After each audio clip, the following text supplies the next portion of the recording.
যারা সবজি খেতে ভালোবাসেন তারা একবার এভাবে পাঁচমিশালি সবজির তরকারি বানিয়ে দেখুন। গরম ভাত রুটির সঙ্গে খেতে অসাধারণ লাগে।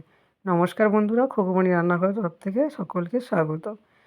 কুমড়ো, বেগুন, পটল, কাঁচকলা, আলু, বিনস, গাজর, শিম, মূলো নিয়ে সমস্ত কিছুকে লম্বা করে কেটে সরু করে কেটে ধুয়ে পরিষ্কার করে নিয়েছি। এরপর কড়াইতে তেল দিলাম। প্রথমে দিয়ে দিলাম শিমগুলো, তারপর দিলাম বিনস, তারপর একে একে আমি সমস্ত সবজিগুলোকে কড়াইয়ের মধ্যে দিয়ে দেবো।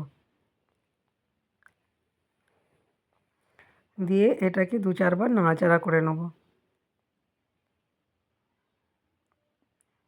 তারপর দিয়ে দেবো লবণ আর দেবো হলুদ গুঁড়ো। তো এটা দিয়ে এটাকে আমি সবজিগুলোকে ভালো করে ভাজা ভাজা করে নেব। সবজিগুলো ততক্ষণ ভাজা হতে থাক। তো বন্ধুরা, প্লিজ ভিডিও ভালো লাগলে লাইক ও সাবস্ক্রাইব করে পাশে থাকবেন। সবজিগুলো ভাজা হয়ে গেছে, এগুলোকে তুলে নিলাম। আবারও কড়াইতে তেল দিলাম। ফোড়ন হিসাবে দিলাম তেজপাতা, 5 ফোড়ন, তেজপাতা আর একটা শুকনো লঙ্কা। দিয়ে এটাকে একটু সামান্য নেড়েচেড়ে ভাজা ভাজা করে নেব। তারপর দেবো 1 চামচ আদা বাটা, হলুদ গুঁড়ো, লাল লঙ্কার গুঁড়ো আর জিরে গুঁড়ো দিয়ে মশলাটাকে আমি ভালো করে কষিয়ে নেব।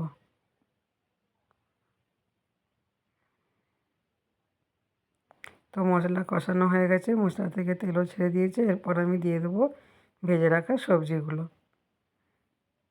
দিয়ে 2-4 বার ভালো করে মশলার সঙ্গে সবজিগুলোকে কষিয়ে নেব। এরপর দেবো সামান্য একটু জল, দিয়ে নাড়াচাড়া করে নেব। আর দেবো সামান্য একটু লবণ। আমি সবজি ভাজার সময় লবণ দিয়েছিলাম, তাই অল্প পরিমাণে লবণ দিয়ে এটাকে নাড়াচাড়া করে নেব। তারপর এটাকে 2 মিনিট মতো সেদ্ধ হতে দেবো মিডিয়াম টু লো আঁচে। 2 মিনিট পর এটাকে একবার নাড়াচাড়া করে নেবো যাতে কড়াইয়ের নিচে সবজিগুলো লেগে না যায়। এরপর আবারও 1 মিনিটের মতো সবজিগুলো সেদ্ধ করে নেব। তো সবজিগুলো আমার সেদ্ধ হয়ে গেছে আর জলও সব শুকিয়ে গেছে। তো এরপর আমি দিয়ে দেবো 1/2 চামচের মতো ম্যাগি মশলা। ম্যাগি মশলা দিয়ে এটাকে ভালোভাবে নাড়াচাড়া করে নেব।